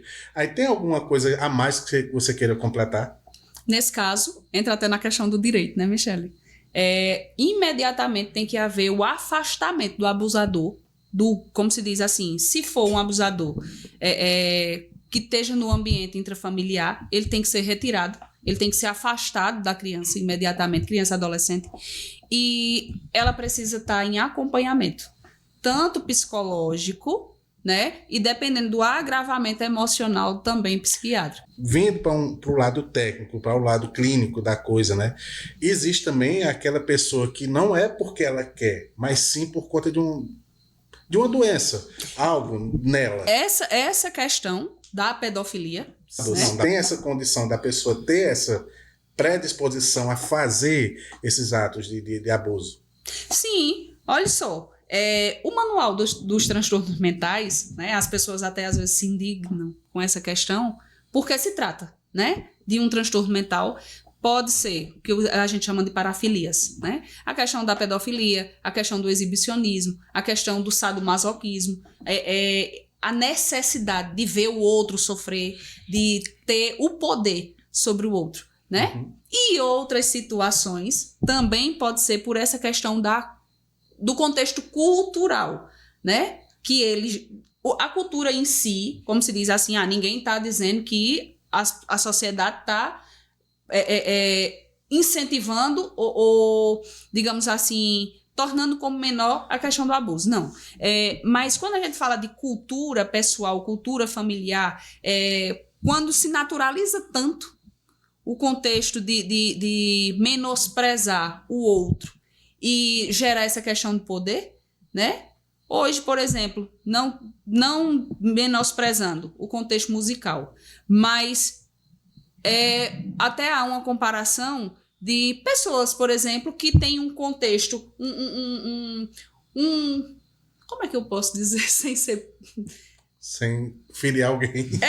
Vamos dizer assim, um gosto musical que valorize a predominância do ato sexual, da questão de cultuar o corpo, e uma pessoa que tem uma cultura musical mais poética, né? Então, essa pessoa aqui trata o outro como se fosse um objeto sexual, né? Não se trata de um transtorno, mas se trata da cultura em que ela convive. Uhum. O outro é um objeto, é um ser de prazer. E pronto. Então, pode-se facilitar essas questões, né? Da tendência do abuso. Não que aqui também não aconteça, não é assim, sabe?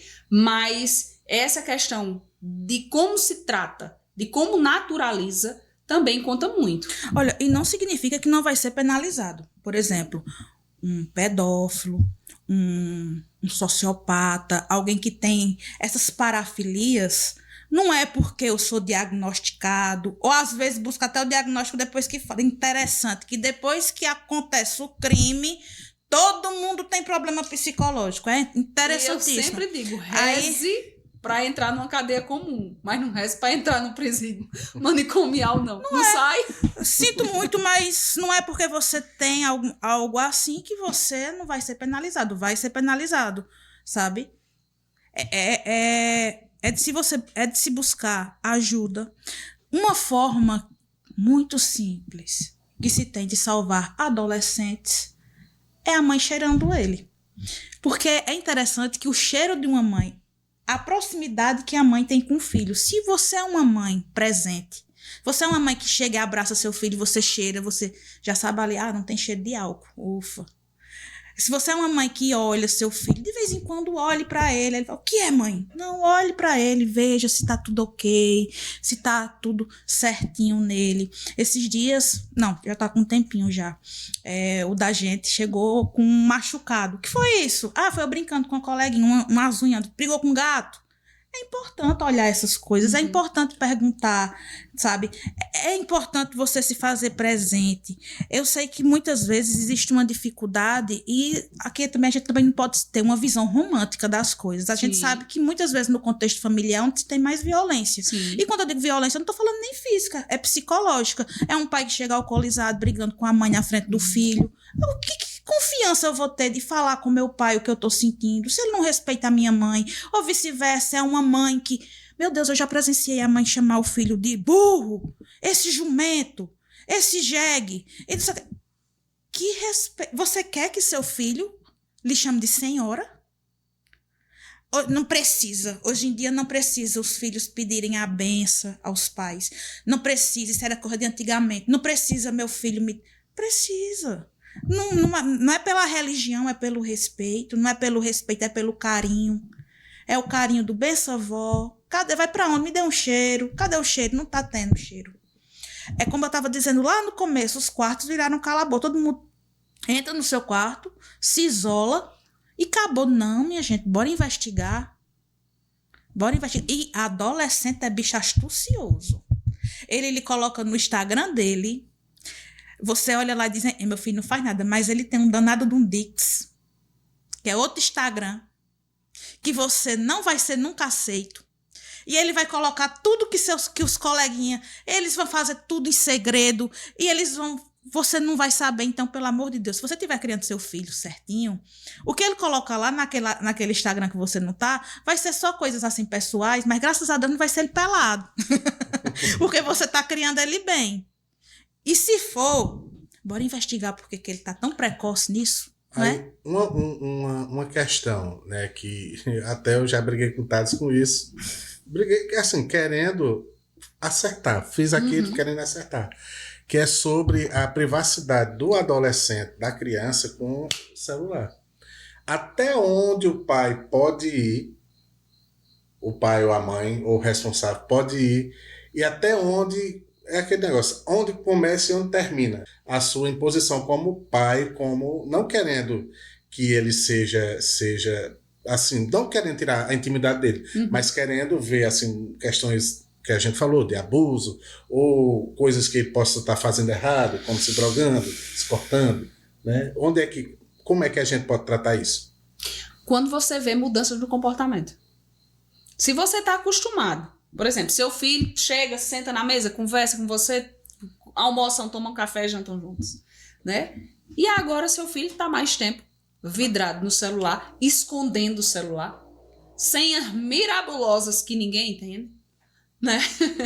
Que você não pode usar o telefone. Se você precisar, deixa eu fazer uma ligação no teu telefone, ele não entrega. Então, tá escondendo o quê? Por que essa mudança de comportamento? Porque você pode ter acesso ao meu quando você precisa e eu não posso nem chegar perto do seu. Não solto o telefone que é para ninguém nem chegar perto. Então, é necessário ter essa atenção, principalmente pela mudança de comportamento. Porque com ele ali, né, ele que está ali como diretor da live, eu faço assim, todo celular dele eu digo, me dê sua senha. Ele até fica meio sem querer passar, mas ele me passa. De tempo em tempo eu digo, deixa eu só dar uma olhada. Eu não vou, não pai, não se preocupa, eu não vou mexer em nada, eu só quero olhar. E também não é escandalizar. Olha, se a gente tem adolescente, a gente já foi adolescente. A gente sabe o que a gente procurava com a adolescência. Na adolescência, pelo menos na É minha, a nem fase... telefone existia. Não, mas eu tô dizendo assim, mas a gente achava um jeito de descobrir as coisas. Não tinha telefone não, mas a gente achava. Nem que fosse à beira de uma revista. Acha. E hoje eles têm o mundo nas mãos. Eu vou dizer uma coisa pra vocês, que os adolescentes não gostam. Mas papai e mamãe têm que ter a senha do celular. Agora, papai e mamãe também não podem escandalizar com o que vê.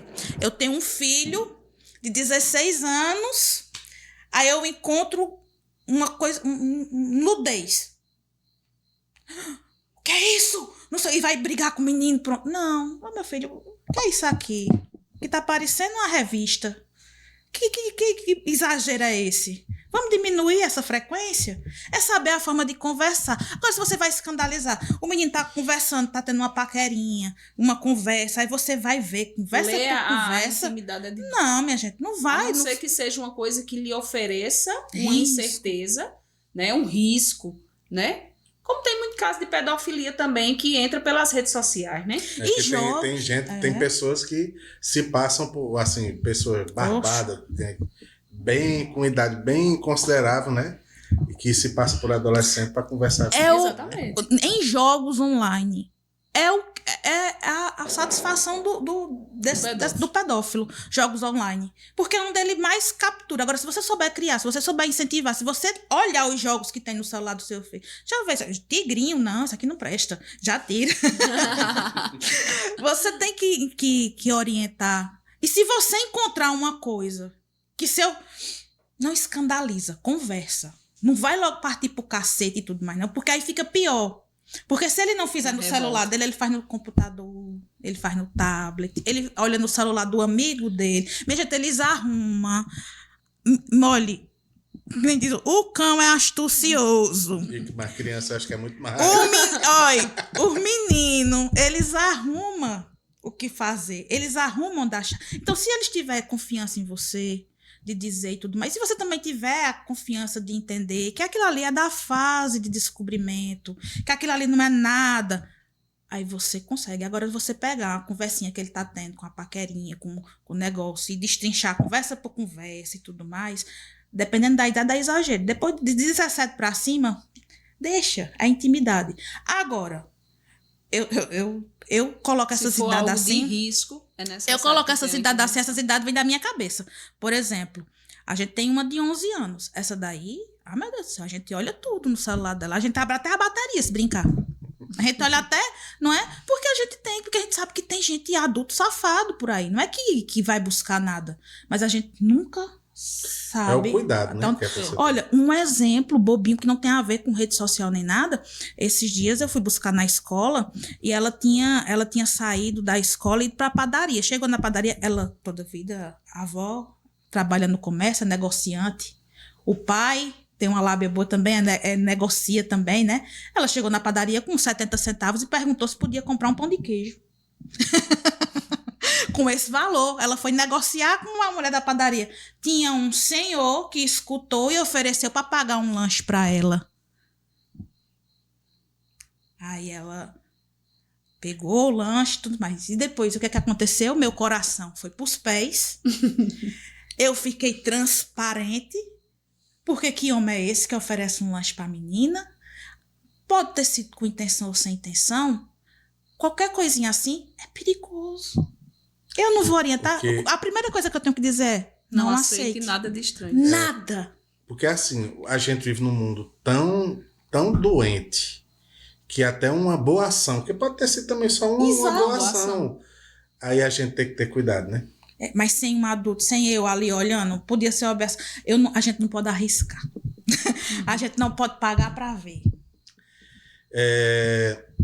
Eu acho que a gente falou de muita coisa, né, e faltou muita coisa a ser falada, que é sobre assim, as questões de saúde da mente. Assim, a gente começou num tema e a gente abrangeu vários temas, né? Que eu acho que depois a gente vai tirar uma horinha para conversar mais sobre isso, porque eu aprendi, principalmente depois que eu entrei na educação, que muita coisa que eu tenho que dar o meia-culpa, né? Que eu pensava, não, é besteira, isso aí é coisa que dá e passa, e não é, né? Aí eu queria que vocês fizessem, né, as considerações finais, dissessem, né, como é que entro em contato com vocês, sim, né, para dar, se a pessoa se viu em alguma fala que a gente teve aqui, né, em alguma das situações, como é que podem encontrar vocês, como é que podem entrar em contato? Vai encontrar a Michele, né? Olha, Paulinho, eu quero muito, muito, muito agradecer o convite. Muito, muito de verdade. Mônica, é sempre uma honra poder estar com você, trabalhar com você, morar com você, ser casada com você.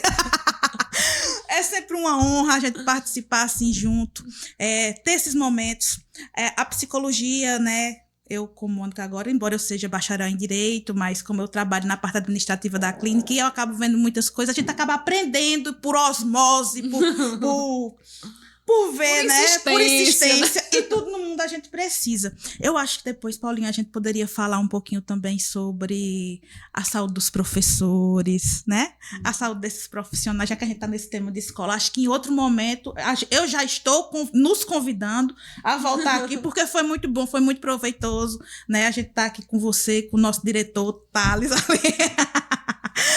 Que está aqui direcionando tudo. Bem, aqui em Itabira nós temos a Clínica Mônica Soares, que ela fica... Eu esqueci o endereço. Rua José Vidal. Rua José Vidal. Eu acho que é ali perto de Joab, né? Ao lado de Joab.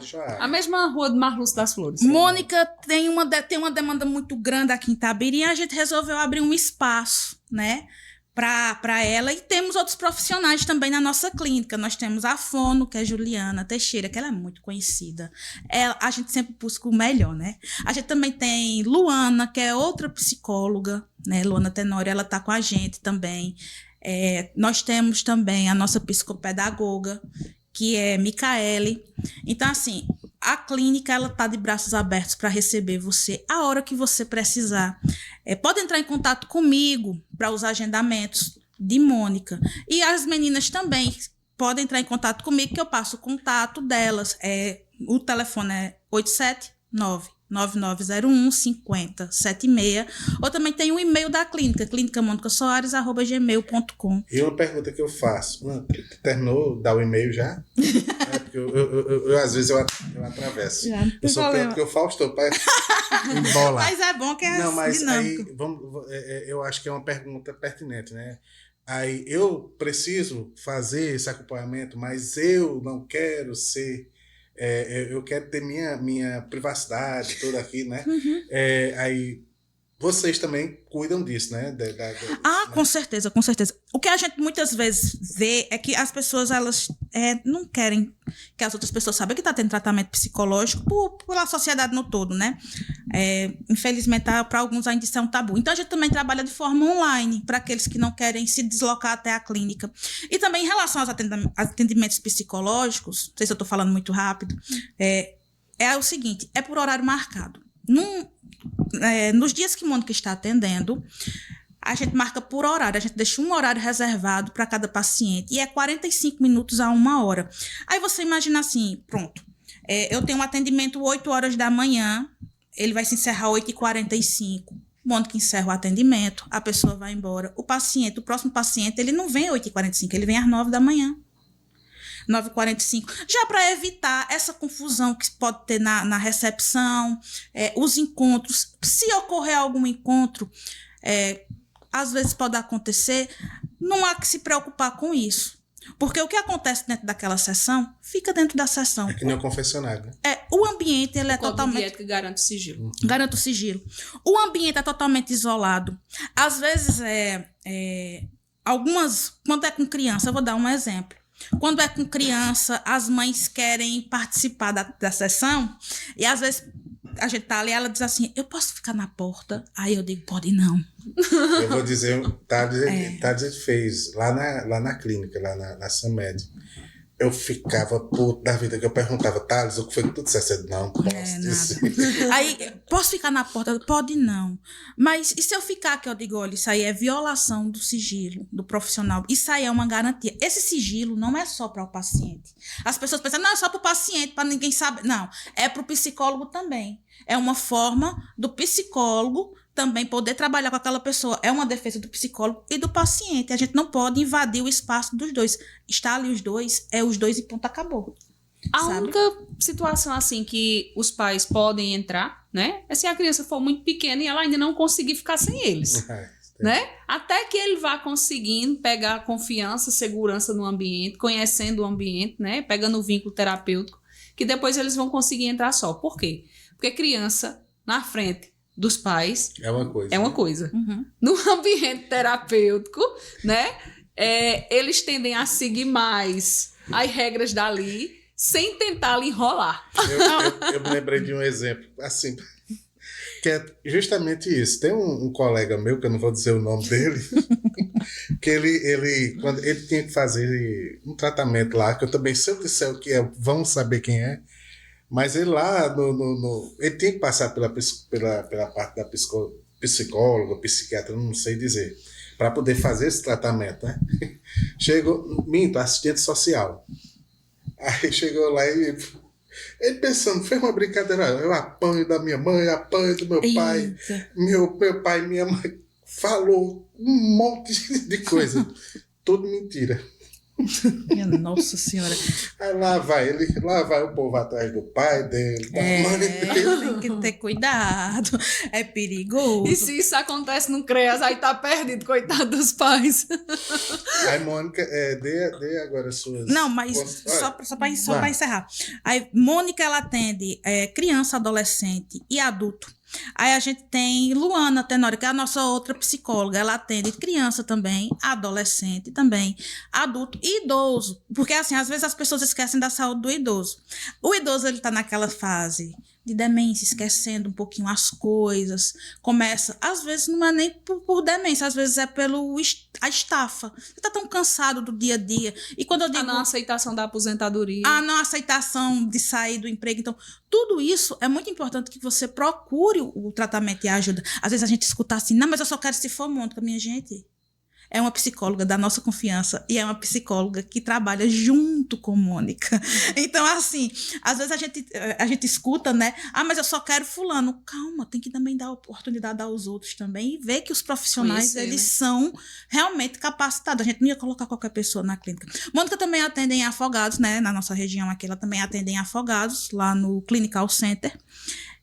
Também atende online, também dá palestras e tudo mais.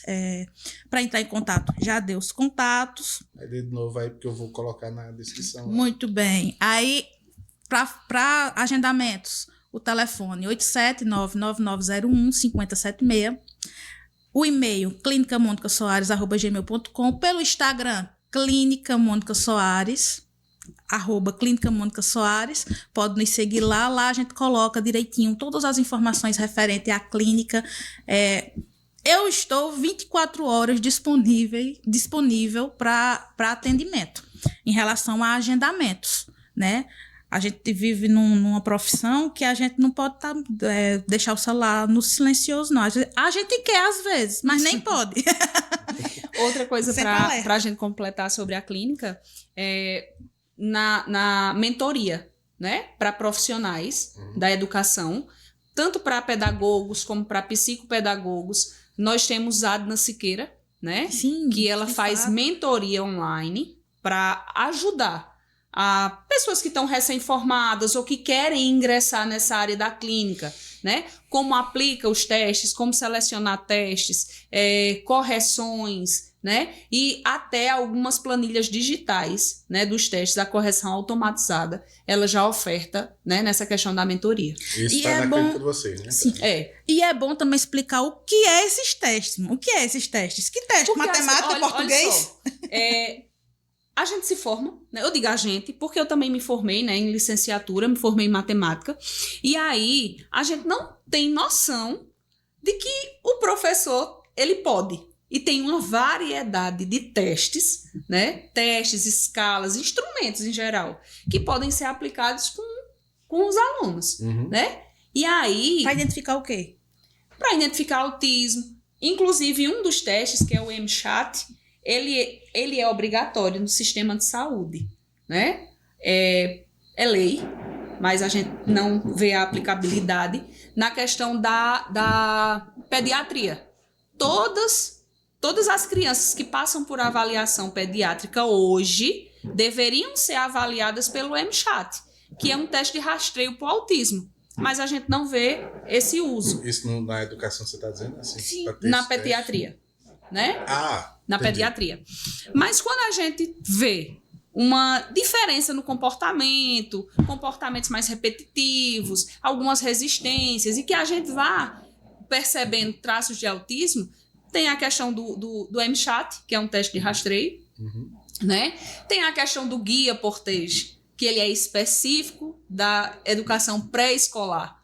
E que muitos professores, eu acredito que não tenham conhecimento. Eu não conheci isso, não. Nem de como aplica, nem de como corrige, e também não sabem como usar essas informações depois. Então, essa mentoria de Adna, né, ela vem detalhar como é a aplicação, correção e o que fazer com aquelas informações, porque de nada adianta a gente aplicar um teste se a gente não saber, né? Exatamente, usá-lo, né, para que aquelas habilidades que foram indicadas ali possam ser trabalhadas e venham melhorar a qualidade de vida da criança.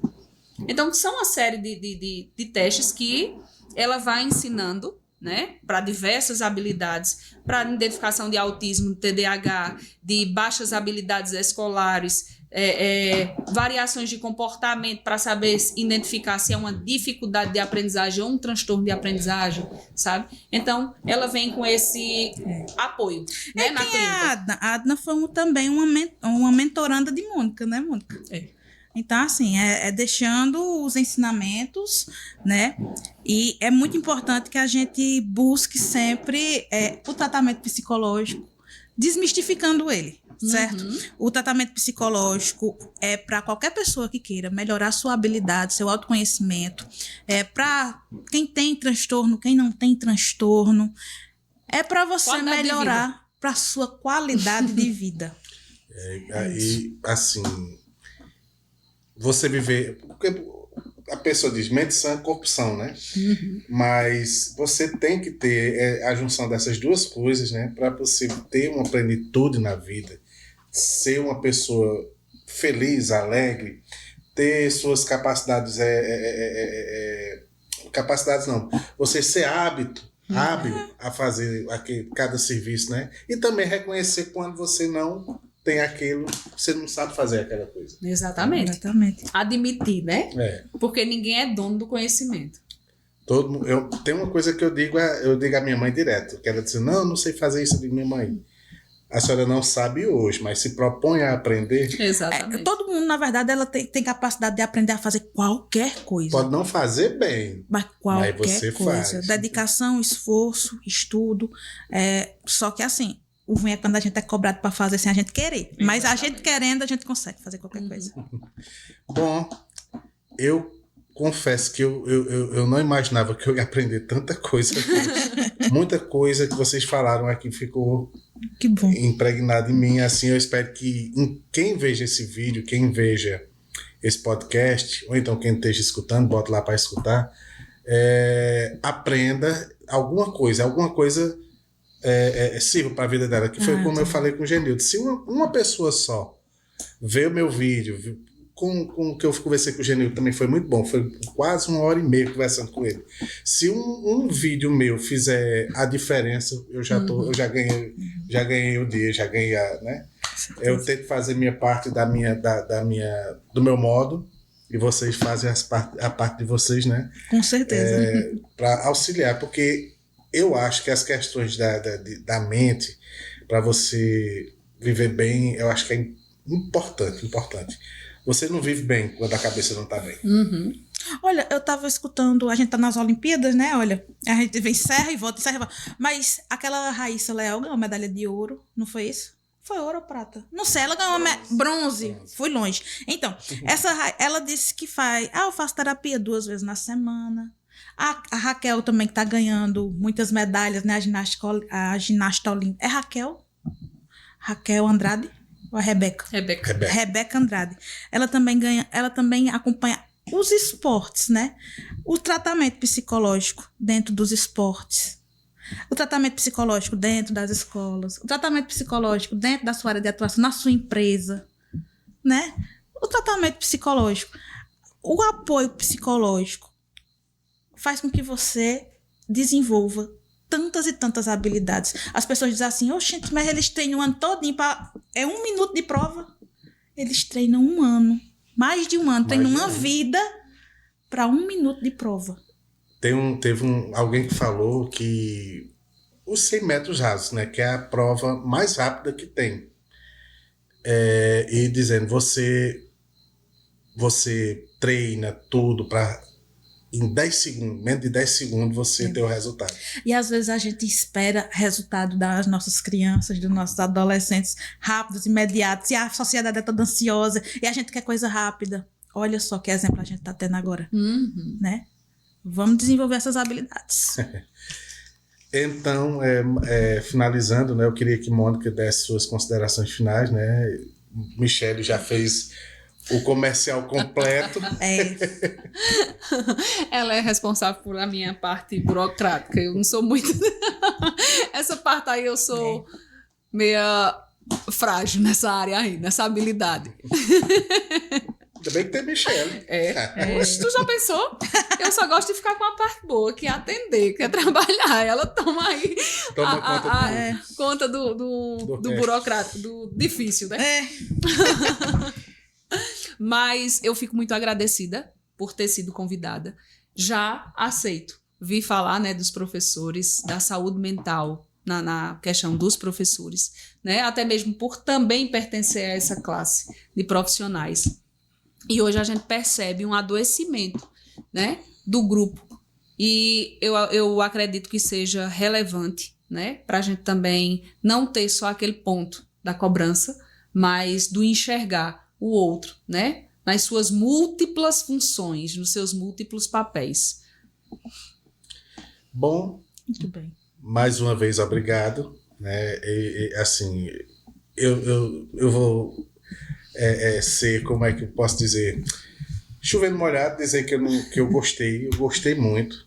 E vamos marcar outro dia para falar desse assunto e também, se der, de outros assuntos, né? Sim. Porque é muito importante, como eu falei, vocês fazem cada uma na sua parte, né? Faz um trabalho que eu acho, isso sou eu achando, que visa a ajudar o outro, a fazer a pessoa ser feliz, né? Procurar a pessoa se realizar, tanto na sua profissão, né? Porque tudo passa pela mente, né?